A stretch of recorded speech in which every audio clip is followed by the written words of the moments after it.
రైతు సోదరులకి good news. పరిశ్రమల కోసం ఒకసారి ప్రభుత్వం భూమి తీసుకున్న తర్వాత సహజంగా ఆ ప్రాంతంలో 5 సంవత్సరాల్లోనో 10 సంవత్సరాల్లోనో పరిశ్రమలు ఏర్పాటు చేసి వేలాది మందికి ఉపాధి కల్పించాలి. కానీ సెజ్ల పేరుతో రైతుల దగ్గర నుంచి వేలాది ఎకరాలు గుంజుకొని 20 సంవత్సరాలు గడిచినా కూడా ఒక్క పరిశ్రమ కూడా పెట్టకుండా రైతులు భూములు పంటలు పండించుకోనియకుండా వేధించే కార్యక్రమం దేశవ్యాప్తంగా జరుగుతూ ఉంది. అందుకే యూపీఏ ప్రభుత్వం ఉన్నప్పుడు ఈ భూ కుంభకోణాలకు సంబంధించి సెజ్ల పేరుతో రైతుల దగ్గర నుంచి భూములు దోచుకుంటూ రైతుల్ని అన్యాయం చేస్తూ ఉన్నారని 2013లో చట్టం తీసుకొచ్చారు. రైతుల దగ్గర నుంచి భూమి తీసుకుంటే ఆ రిజిస్ట్రేషన్ రేటు కన్నా కూడా 300% అధికంగా పరిహారం చెల్లించాలి అని ఆ చట్టంలో ఉంది. మార్కెట్ రేటు ప్రకారం అయితే పరిహారం 300% ఇవ్వరు. ఎందుకంటే మార్కెట్ రేటు ఎంత ఉందనేది ఎవరు డిసైడ్ చేస్తాడు? రిజిస్ట్రేషన్ వాల్యూ ఎంత ఉందనేది రికార్డులో ఉంటుంది. అయితే రైతుల దగ్గర సెజ్ పేరుతో, కాకినాడ సెజ్ పేరుతో రైతుల దగ్గర భూములు సేకరించారు.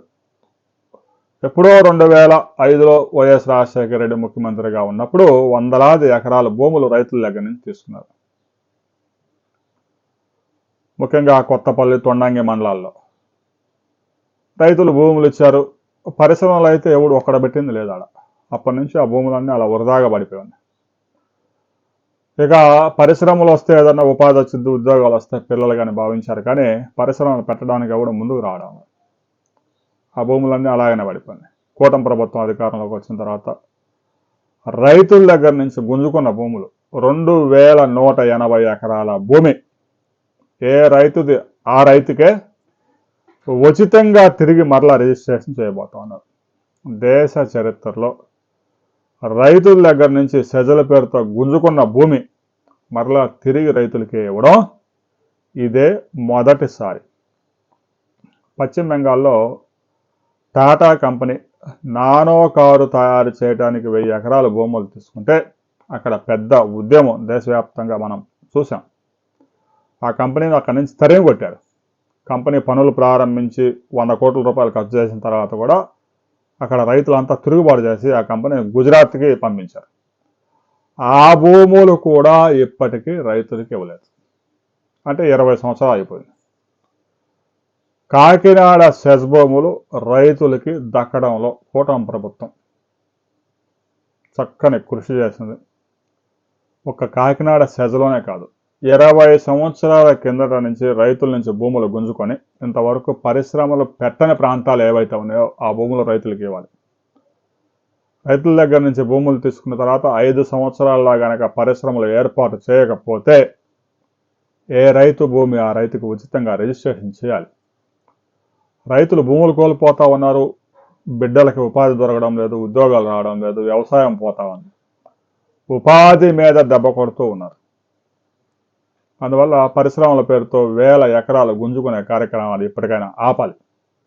ఏదైనా ఒక పెద్ద భారీ పరిశ్రమ వస్తే ఆ పరిశ్రమకి ఎంత భూమి అవసరం అవుతుందో తీసుకోవటం, 5 సంవత్సరాలు టార్గెట్ పెట్టి వాళ్ళు పరిశ్రమలు ఏర్పాటు చేసే విధంగా వారికి ఒత్తిడి తీసుకురావాలి. అంతేగాని 1000 ఎకరాల భూములు గుప్పెట్లో పెట్టుకొని రియల్ ఎస్టేట్ వ్యాపారం చేయాలనే లక్ష్యంతో వచ్చే వాళ్ళు ఉంటారు. వాళ్ళందరినీ కట్టడి చేయాలి. వైఎస్ రాజశేఖర రెడ్డి ఉన్నప్పుడు ఒక మాట చెప్పాడు, పరిశ్రమలు ఆకాశంలో రావు, భూమి మీదే వస్తాయి, అందువల్ల మేము భూమి తీసుకుంటామని. భూమి తీసుకోండి, పరిశ్రమలు రావాలి, రాష్ట్ర ఆదాయం పెరగాలి, యువతకు ఉద్యోగాలు దొరకాలి. కానీ పరిశ్రమల పేరుతో రైతుల దగ్గర నుంచి భూములు గుంజుకొని వాటిని బీడు భూములుగా పెట్టి వేలాది ఎకరాల అనంతపురం జిల్లాలో లేపాక్షి పరిసర ప్రాంతాల్లో ఇప్పటికీ దేశవ్యాప్తంగా 2,30,000 ఎకరాల సెజుల్లో భూములు ఖాళీగా పడి ఉన్నాయి. 20 సంవత్సరాల కిందట గుంజుకున్న భూములు రైతుల నుంచి. పరిశ్రమలు పెట్టరు, రైతులకు ఇవ్వరు. ఇప్పటికైనా కేంద్ర రాష్ట్ర ప్రభుత్వాలు కళ్ళు తెరవాలి. రైతుల దగ్గర భూములు తీసుకున్న 5 సంవత్సరాల్లో కనుక పరిశ్రమ రాకపోతే ఆ భూమి రైతుకే వెళ్తుంది అనే నిబంధన కూడా ఏర్పాటు చేయాలి. కాకినాడ సెజ్ రైతులు ఆనందం వ్యక్తం చేస్తూ ఉన్నారు. 20 దశాబ్దాల తర్వాత వారి భూమి వారి చేతికి రాబోతుంది. ఈ వీడియో చూస్తున్న వారు మీరు గనక ఎవరైనా భూమి కోల్పోయారా, మీ దగ్గర నుంచి ప్రభుత్వం పరిశ్రమల పేరుతో భూమి గుంజుకుందా, ఆ ప్రాంతంలో పరిశ్రమలు వచ్చాయా లేదా అనే విషయాన్ని ప్రతి రైతు కామెంట్ చేయండి.